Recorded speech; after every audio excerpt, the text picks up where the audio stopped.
من الشيطان الرجيم بسم الله الرحمن الرحيم الحمد لله رب العالمين اللهم صل على سيدنا محمد وعلى آله وصحبه وسلم آمين الله أكبر ẹ̀rí jama ẹ̀sìn pé inú ilé mo lò lónìí ibi tá a máa ń lò atẹ́gùn ń fẹ́ lọ́dọ̀ tiwa ní báyìí atẹ́gùn òjò ń fẹ́ kọ́lọ̀ wọlé àkẹrẹ ń náà lọ́dọ̀ ọlọ́run kó bí àbùkátà mi àti ẹ̀ kó bá mi ṣàánú gbogbo yín náà kó ṣàánú àwa náà wala hawla wala quwwata illa billahil aliyyil azim. náà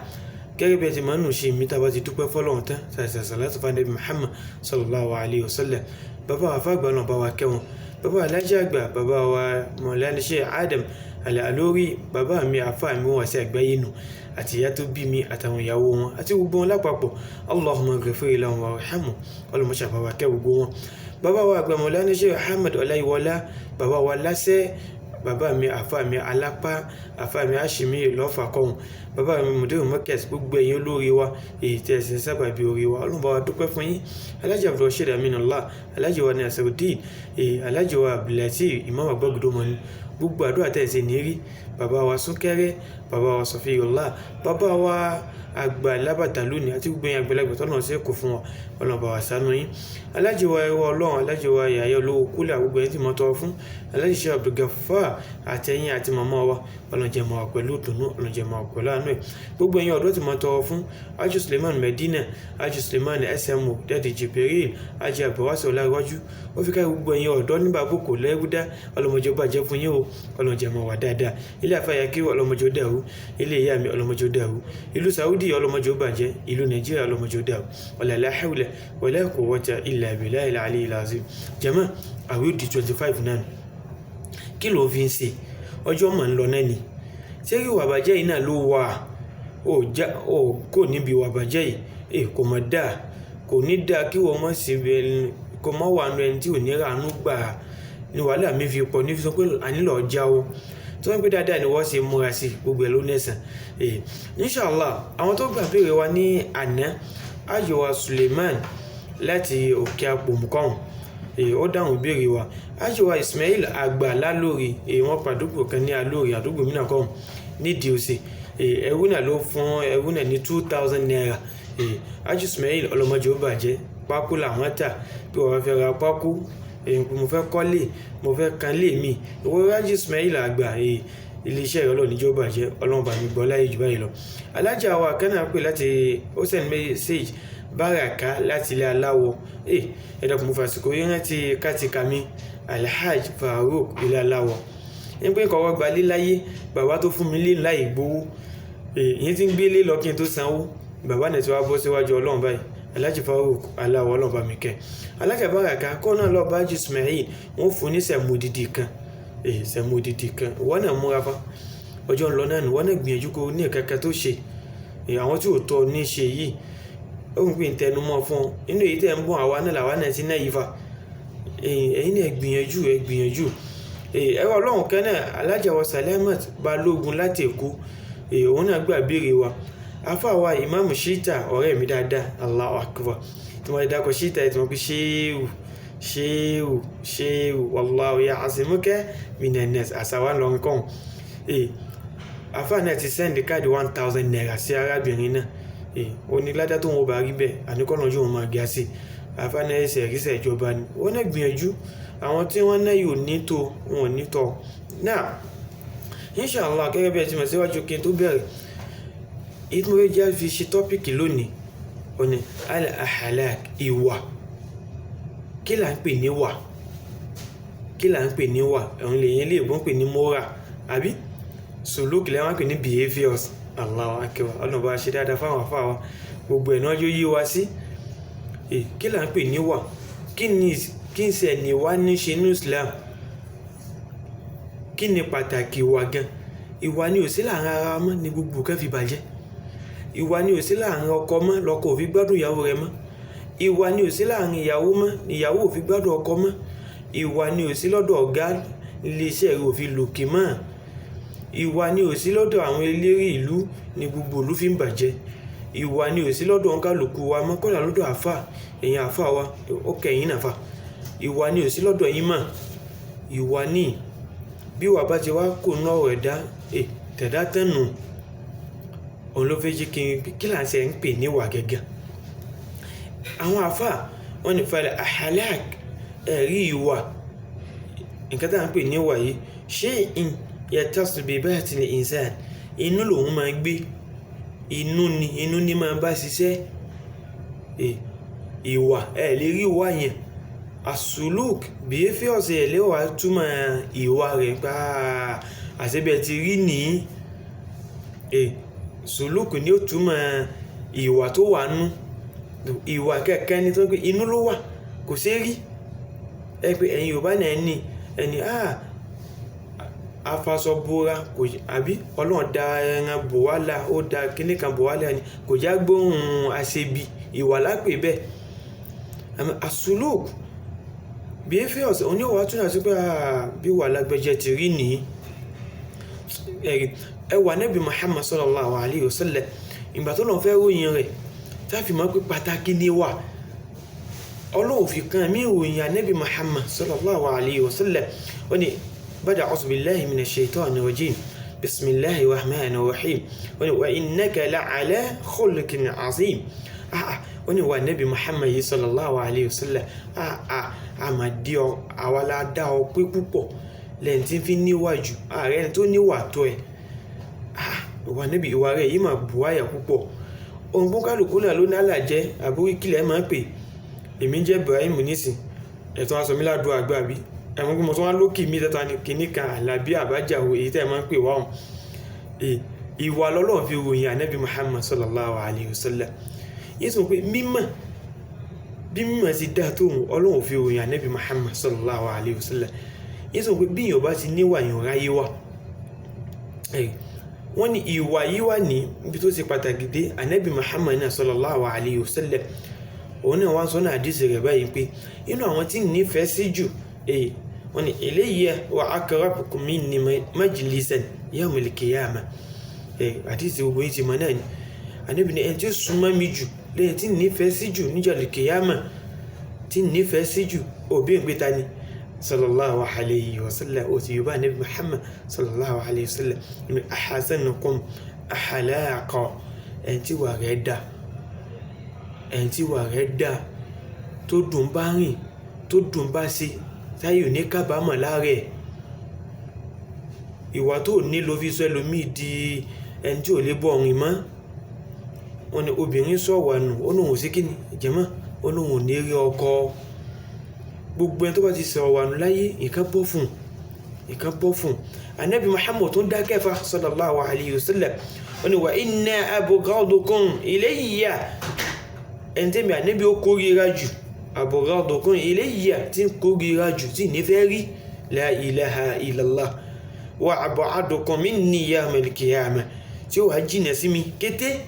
tí ó jìnà sí mi tí ìṣẹ́ nífẹ̀ẹ́ rí lójú atharsaruna bá Nábì ti gbé kalẹ̀ nu wal mutashaddiquna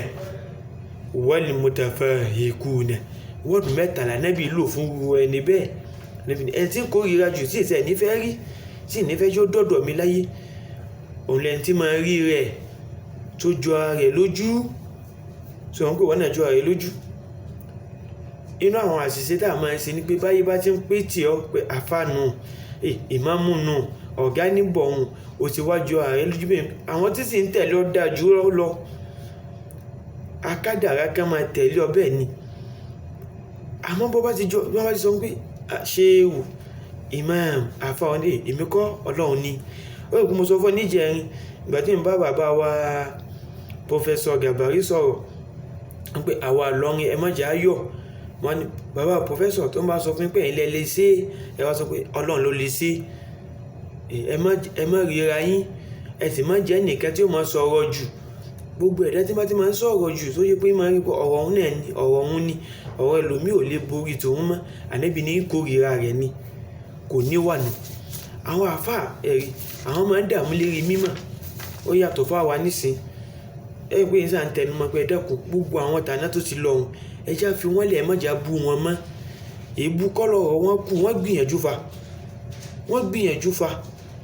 ìgbìyànjú wa ló jẹ́ káwa tó mọ nǹkan míì nínú mímọ̀ bàbá tí wọ́n bú wọn wà níwà nù àwọn àfá ní makarimul ahlak àwọn ìwà tá bá ṣe ń dákọ̀ ìwà àwọn àfá wa kà wọ́n ní nǹkan tá ń pè ní ìwà 25 ni ìmọ̀ wa mú lọ́kọ̀ọ̀kan gbogbo ẹ̀ ní Kùránì sì dá sí gbogbo ẹ̀ l'Ànábì Muhammad sallallahu alayhi wa sallam ló dá sí. Àkọ́kọ́ nínú nǹkan tá ń pè ní ìwà ẹ̀rí al-amana kí wọ́n fi kan sí Ọlọ́run pé alájì bá ń tọ́jú kìíní alájà ẹ bá ń tọ́jú kìíní ẹ wo àwọn àgbàlagbà tó lọ yẹn nǹkan ní nǹkan ara ò ní wọ́n débi pé mọ́fọ́kàn èmi kọ́ mo ní abọ́ alábọ́ ni wọ́n bìlífù pé ìwà ni kí wọ́n gbé ìkan sí ọ lọ́wọ́ ìwà ni kí wọ́n bá bẹ́ẹ̀ asidik òdodo ìwà nípa asidik òdodo sẹ́ àṣẹ ìwà náà lòun náà ó di mélòó jẹ́mọ́ ó di méjì la ilaha illallah salamatu sadri káníyàn rẹ mọ́ kígbàyà rẹ fúyẹ́ síyàn kò mọ́ rẹ nìkan pé wàhálà rẹ pọ̀ ọmọ ọjọ́ mélòó ní kí ní wí yìí nísìn kí ló ní bẹ́lùmí bá ra mọ́tò wọn ní kí ló ra mọ́tò pàtà lọ́jẹ́ ọlọ́mọdé bá wọn ra mọ́tò wọn láyé ọkàn àníyàn rẹ ò mọ́nu ẹ̀mí ẹ̀dá gbọ́dọ̀ fúyẹ́ wọ́n níyàn kọ́lé olókọ́lé ojúlé kan ó ti kú inú ẹni tí ò kọ́ salamatu sadri ẹ̀jẹ̀ gbáyà wa mọ́ inú wa ni jẹ́mọ́ odi mélòó odi mẹ́ta al-hilmu pàṣẹ àwọn àfáà wa hilmu mo pé sùúrù kí ẹ ní àfararọ́ inú wa nífa gbogbo ẹni Kùránì wá dá sí gbogbo ẹ̀ l'Ànábì dá sí sallallahu alayhi wa sallam àrífù kí ẹ náà ìwà ní máa ń bì alhaya ìtìjú alájà yìí máa ń tijú ẹlòmíì máa ń tijú ìtìjú tí ẹ̀ tàbò sí ni bẹ́lùmí bá tijú yóò kó bá yẹn nu bẹ́ẹ̀ bá ń pa ẹ̀bùn tí wá tijú ìtìjú tẹ ẹlòmíì ìṣòro ni ó já sí fún ẹlòmíì irú tìjú báwọn kọ́ ní sọ kò ní tìjú ìwà ní àwọn àfáà nínú wà la ilaha illallah al-adlu ìṣedédé ìṣedédé kọ́gá ṣe dédé láàrin ọmọ iṣẹ́ kọ́mọṣẹ́ ṣe dédé láàrin ọ̀gá káfà ṣe dédé láàrin ọmọ kéwú kọ́mọ kéwú náà ṣe dédé ọba àlú Allahu akbar wọ́n bá ti fẹ́ lómi ìjọba tán ayúmọ̀ wá kí pẹ́ mọ̀ kó ríire wọ́n tán nù ò níṣẹ́ kankan tó fẹ́ ṣe nù iṣẹ́ ló fẹ́ ṣe al-adlu àwọn tí ó jẹ́ àwọn kò jọ wá bọ̀ kó ṣe dédé láàrin wọn ìwà kan ní at-tawadu'i ìtẹríba kíyàn tẹríba ìní ọmọ dọ̀wálẹ̀ fa ìtẹríba bí àsàbàbà alájàgbà bó bá dó gan báyìí tó dó bí ẹni tí ò lè mì nínú ìdó rẹ̀ òun náà jẹ́ tẹríba wà ń bẹ́ẹ̀ ìwà ní àlàáfùwù ìmójúkò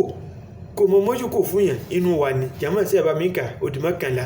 àtàáwánù kò fọwọ́sowọ́pọ̀ pẹ̀lú yàn ojú ògbọ́dọ̀ tìyìn ẹ má wọ́rì àjọṣepọ̀ ni kọ́ni ẹlòmíì ń dójú ti àwọn ọmọ yẹ́ òun ló ní lárí inú ilé wọn yóò wá fẹ́ sí ìyàwó yàn ni a sì lọ́tọ̀ọ̀tọ̀ ni o kó kóyè rẹ bá àwọn ìyókù rẹ òun náà ká wọ́n sì ìyàwó lé àwọn lágbájá ó tó ìwà kẹ́ ló ti sọnù bó bá ti nájọṣepọ̀ pẹ̀lú àwọn èèyàn àwòrán hàmà wá jẹ́ ní tí ó máa kẹ́yìn táwọn yóò dọ́dọ̀ rẹ̀ tó mọ̀ pé Allahu akbar bá ti dọ́dọ̀ ilé ìkẹ́ tó bá ní kápá ẹ bá nu Ọlọ́run pàdé lára ìwà lòun náà alìkọ̀ náà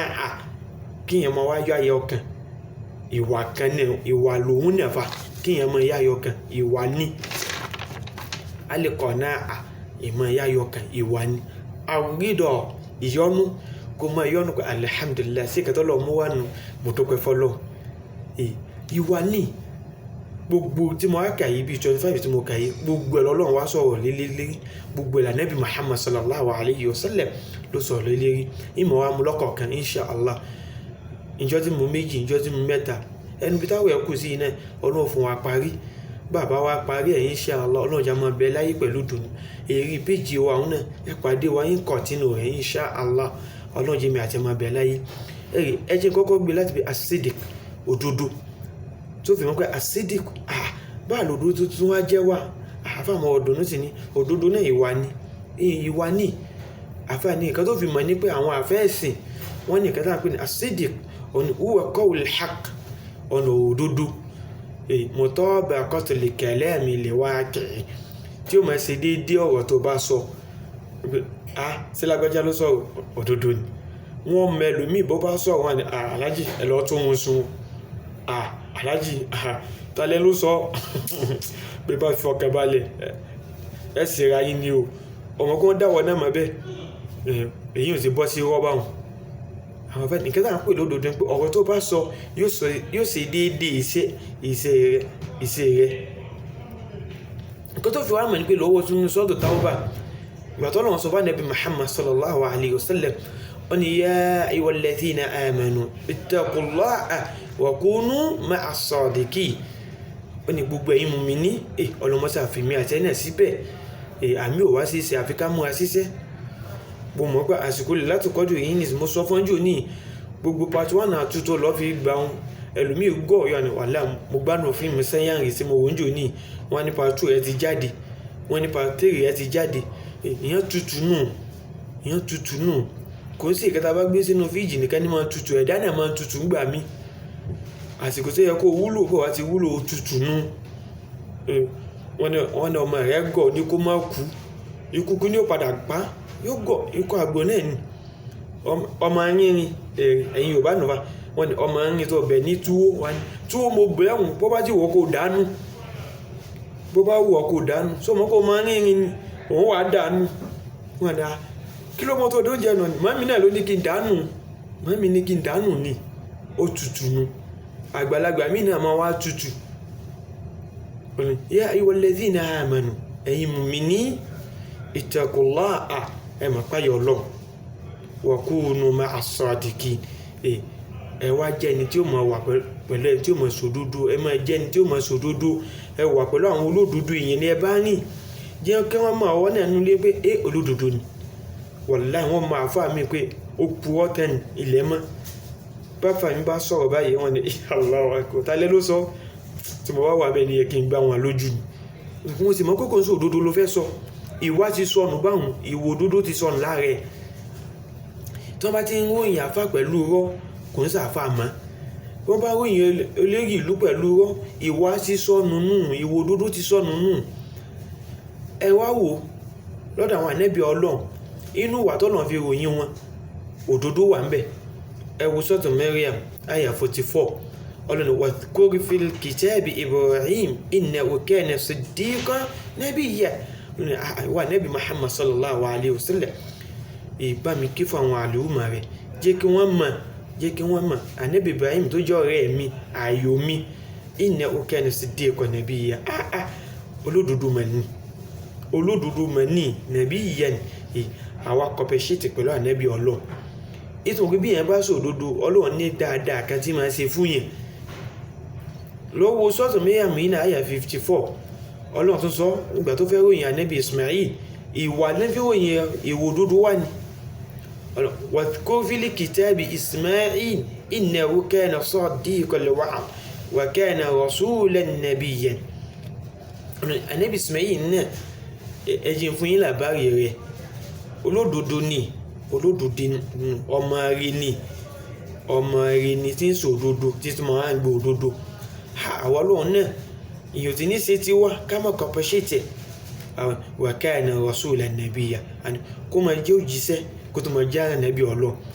gbogbo èyí tí fi ń yíwọ́ fún wọ̀hún náà ìwọ òdodo tó ti kú náà rẹ̀ ni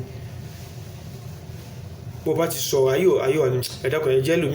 lómi sọ àbùkù mọ̀ kàn bá òun ni ọmọ wa bọ̀ ayé ọmọ wa kan lábùkù ẹ̀rí ẹ ló wò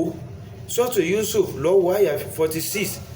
ìgbà tó lọ ń bá wa Yusuf bọ̀ pé Yusuf ayuwa Siddiq tẹ́ bá wọ́n ń kà bọ́ ní Yusuf ayuwa Siddiq la ilaha illallah ìgbà tó rọ̀ ṣẹlẹ̀ tó bá lú ní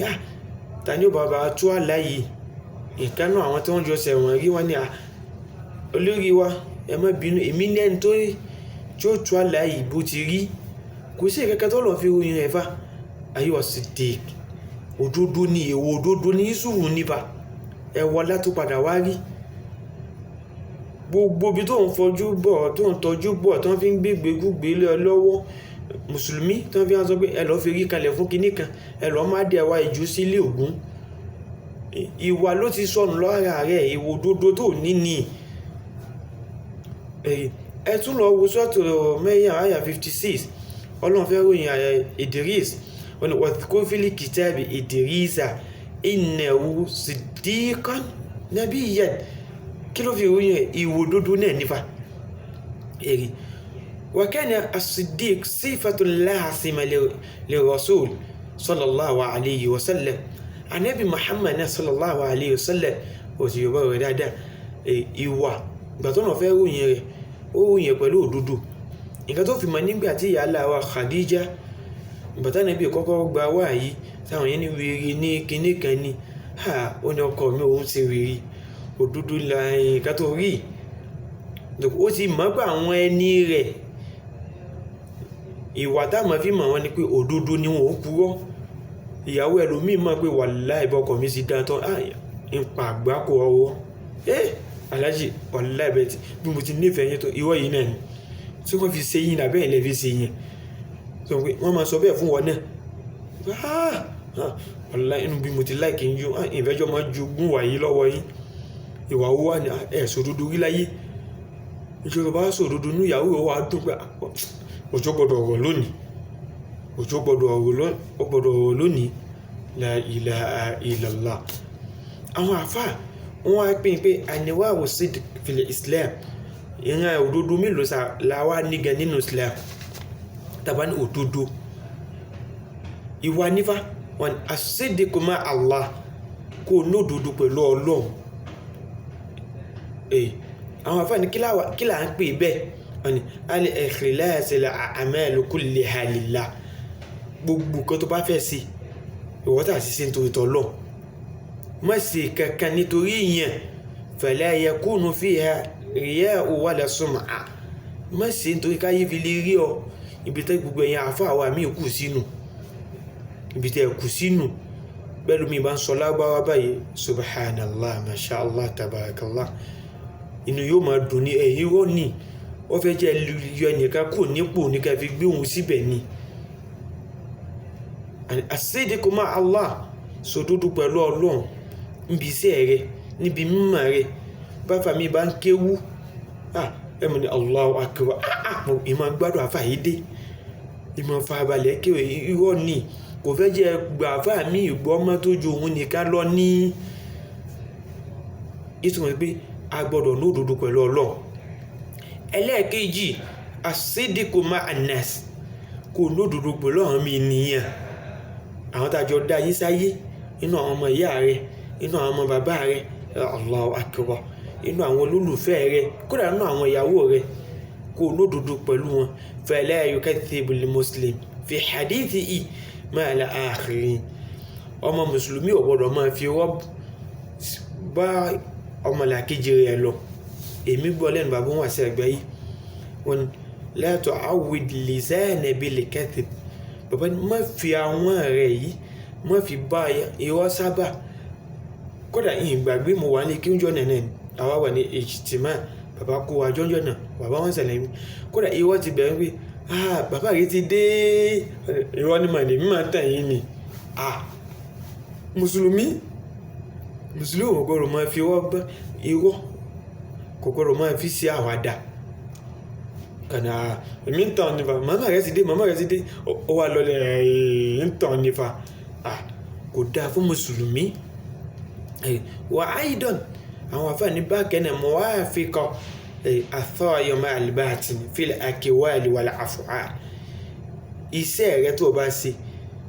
èyí táwà gíta jójọ́ méjì tó wà nínú náà ṣe gbogbo ẹni tí máa mú gbó láyé onígbó mímu ọ̀pọ̀lọpọ̀ wọn ẹ̀ níkà níbo onígbó nì ètè rẹ̀ tí ó dúdú lẹ́fì mọ́ pa wàhálà alájì mú gbó ẹ̀wé yìí wọ́n ti pọ́n ẹ̀bẹ́ yìí wọ́n ti dúdú èyí là ń pè ní asuluk, òun ni ó tún náà sí al-khuluq. Behaviors yẹn ni ó tún mọ́ra yẹn. Ẹ̀yìn pé ó ń ṣìnà mustahil, kò rọrùn kí yẹn sábà rí ṣìnà láyé tàwa yìí. Ayé tàwa yìí níbi tọ́nà gbàdúrà àwọn èèyàn dé yìí tí wọ́n tilẹ̀kùn ta, wọ́n tilẹ̀kùn nú, wọ́n tún wá pa ná, kọ́dà ẹlòmíì ò tún pa fóònù, gbogbo kan ni ó pa, ẹ̀mí nìkan ní bọ́lá rẹ̀. Kò rọrùn kẹ́rì, àmọ́ gẹ́gẹ́ tí wọ́n pọ́n sì náà ni pé ń bí ọ̀rọ̀ ni ọmọ yẹn kíkẹ́ ọlọ́run méjì tí mo ti bá a ṣe lẹ́fẹ̀ẹ́ àwọn wa eléri búlẹ̀ ẹ̀yìn yìí ò ń sọ ọmọlúàbí. Ibi tí yẹn ti máa mọ̀ yẹn nu, ẹ wo obìnrin kí ẹ tó rí obìnrin pé ó sì náà ní irọ́ ni, oyún ni ó tún náà sí rí yẹn pé àǹtí mi oyún ò ní fò mọ́ yín náà, gbọ́lẹ̀ ti oyún náà, wàláì wo lẹ́ ṣe ṣe ẹ̀yin jẹ́ bí ànábì, ìyá ànábì yìí sá ni, oyún tí ó níhùn ní ó tún náà sí bó ń sì náà ni. Oye náà àwọn afẹ́ ni ká sòdodo láàrin ara wa, ìwà kan ni. Náà àwọn afẹ́ ni kọ́ni as-sidqu ma'a an-nafs, ẹ̀mí rẹ kó sòdodo pẹ̀lú rẹ̀. Àwọn afẹ́ ni bá láti wá sòdodo pẹ̀lú ẹ̀mí mi ṣe bẹ́ẹ̀ mo ní. Àmọ́jẹ̀mọ́ ìbéèrè mi ní gẹ́gẹ́ bí ìwọ tó ń béèrè pé ẹ̀yìn tí béèrè ẹ̀sìn mọ́nà Adam. Náà Fatu Makkah gbàtà níbi kò ní Medina tó fẹ́ lọ sí Makkah tá à ń pè ní Fatu Makkah, àwọn àdàdé mùsùlùmí mélòó ló lọ? Àdàdé mùsùlùmí mélòó ló lọ?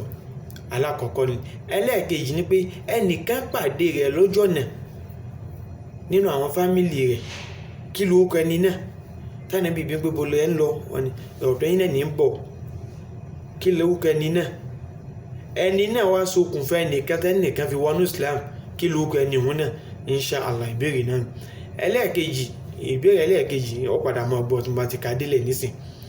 Afẹ́ni as-sidqu ma'a an-nafs, sòdodo pẹ̀lú ẹ̀mí rẹ̀. Àwọn àfẹ́ni báwo láti sòdodo pẹ̀lú ẹ̀mí yẹn? Ọ̀nì kó mọ láìfí rẹ̀, al-uyub láìfí rẹ̀. Nígbà èmi náà máa ń ṣe mistake lẹ́gì kan báyìí fa, wàláhì àwọn èèyàn mọ̀ mí pò lè ní mí ń jalè fa,